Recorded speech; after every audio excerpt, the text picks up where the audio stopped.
पाण्याचा गैरवापर केला जातोय। त्या पार्श्वभूमीवर पुणे महापालिकेनं कडक पावलं उचलत पिण्याचं पाणी वाया घालवणं किंवा त्याचा गैरवापर करणाऱ्यांवर 10,000 रुपयांचा दंड ठोठावलाय। वारंवार हीच चूक केल्यास थेट फौजदारी गुन्हा दाखल केला जाणार आहे असा इशारा महापालिकेनं दिलाय। शहरामध्ये 1 दिवस आड पाणी पुरवठा सुरू करून पाणी बचत सुरू केली आहे। त्याचप्रमाणे गळती रोखणं, पिण्याच्या पाण्याचा व्यावसायिक वापर बंद करणं याकडे लक्ष दिलं जातंय।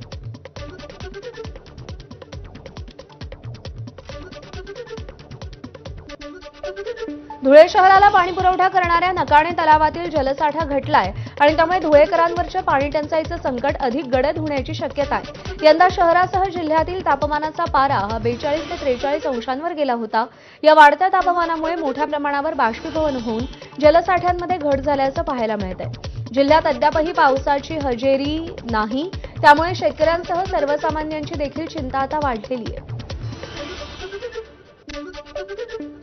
धुळे शहरासह जिल्ह्यात अद्यापही पावसाची हजेरी लागलेली नाही, यामुळे धुळेकरांवरती पाणी टंचाईचं संकट दिवसेंदिवस अधिक गडद होत चाललंय।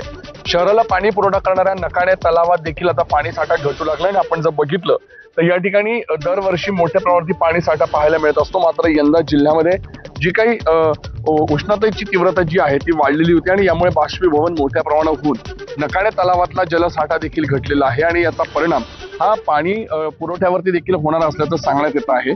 शहराला पाणी पुरवठा करणारा हा नकाणे तलाव आहे आणि दुसरीकडे या नकाणे तलावामध्ये इतर जलस्रोतांमधील पाणी साठा जो आहे तो विसर्ग करण्यासाठी सध्या प्रशासनाकडून बंदी घालण्यात आली आहे। केवळ शेतकऱ्यांना जो काही पाणी साठा लागणार होता पिकांसाठी तो देखील आता बंद करण्यात आलेला आहे। त्यामुळे केवळ नागरिकांच्या पिण्याच्या पाण्यासाठी पाणी साठा जो आहे तो सध्या आरक्षित ठेवण्यात आलेला आहे। यामुळे आपण जर बघितलं तर पाणी साठा जो घटतोय त्याच्यामुळे पाणी टंचाईचं संकट जे आहे ते दिवसेंदिवस अधिक गडद होत चालल्याचं पाहायला मिळत आहे।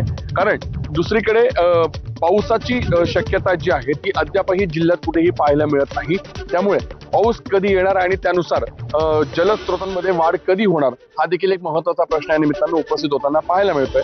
त्यामुळे पाऊस वेळेवरती आला नाही तर पाणी टंचाईचं संकट हे धुळेकरांवरती निश्चित असणार आहे। धनंजय दीक्षित, एबीपी माझा, धुळे। रत्नागिरीतील गणपतीपुळे इथल्या समुद्रात बुडालेल्या 5